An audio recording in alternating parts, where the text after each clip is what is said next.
Hello everyone, welcome to my channel. ఈరోజు మనం makeup బ్రషెస్ని ఎలా క్లీన్ చేసుకోవాలో చూద్దాం. మేకప్ బ్రషెస్ని ఒక బౌల్ వాటర్లో కొంచెం మిసిలర్ వాటర్ వేసి జస్ట్ దాన్ని సోక్ చేయాలి.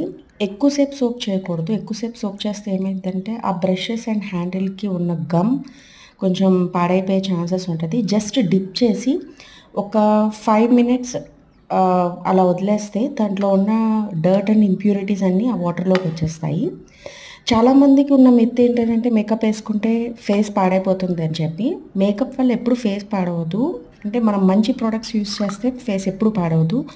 మేకప్ సరిగ్గా వేసుకున్న తర్వాత మేకప్ సరిగ్గా క్లీన్ చేయకపోతే ఫేస్ పాడవుతుంది. అండ్ మేకప్ బ్రషెస్లో ఇంతకు ముందు ఉన్న ప్రోడక్ట్ డిపాజిట్ అయిపోయి అది పాడైపోయి అది ఫేస్ మీద అప్లై చేసినప్పుడు మాత్రమే మనకి ఫేస్ పాడవుతుంది. సో ఎవ్రీ టైం ఎప్పుడు మనం మేకప్ అప్లై చేసినా సరే మేకప్ బ్రషెస్ని చాలా నీట్గా క్లీన్గా మెయింటైన్ చేయడం చాలా ఇంపార్టెంట్.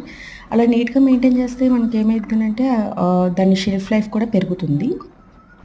ఇలాంటి మేకప్ క్లీన్ చేసే ప్యాడ్స్ మనకు నైకాలో దొరుకుతాయి అండ్ అమెజాన్ వాటిలో కూడా దొరుకుతుంది.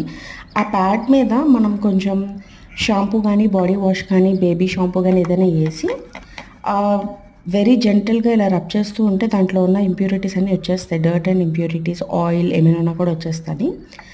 దాని తర్వాత నార్మల్ వాటర్ తోటి క్లీన్ చేసేసి దాన్ని ఎయిర్ డ్రై చేయాలి. ఎయిర్ డ్రై చేసే ముందర మనం కొంచెం వాటర్ ఏమైనా ఉందంటే క్లాత్తో కొంచెం నీట్గా క్లీన్ చేసి డ్రై చేయాలన్నమాట. సో ఇలా చేస్తూ ఉంటే మన మేకప్ బ్రషెస్ చాలా రోజులు, చాలా ఇయర్స్ అలానే ఉంటాయి, బ్రిజిల్స్ పాడవకుండా. సో మేకప్ బ్రషెస్ ఎప్పుడు కొన్నా సరే మంచి ప్రోడక్ట్స్ మీద ఇన్వెస్ట్ చేయడం చాలా ఇంపార్టెంట్. మీకు ఈ వీడియో యూస్ఫుల్ అనిపిస్తే ప్లీజ్ లైక్, సబ్స్క్రైబ్ చేసి షేర్ చేయండి. ఇలాంటి వీడియోస్ కోసం please subscribe to my channel. Thank you. Thanks for watching.